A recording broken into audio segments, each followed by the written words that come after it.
கர்த்தர் நல்லவர், அவர் கிருபை என்றும் உள்ளது.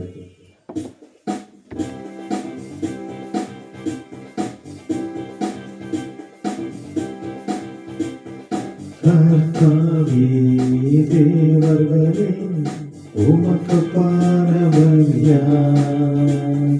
வானத்திலும் பூமியிலும் உமக்கு பாரவர் யார்? கர்த்தாவே தேவர்களே, உமக்கு பாரவர் யார்?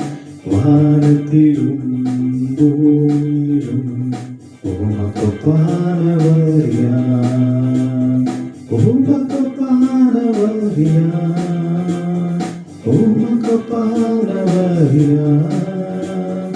உமக்கு பாரவர் யார்? உமக்கு பாரவர் யார்? வானத்திலும் பூமியிலும் உமக்கு பாரவர் யார்? இந்த வானத்திலும் பூமியிலும் உமக்கு பாரவர்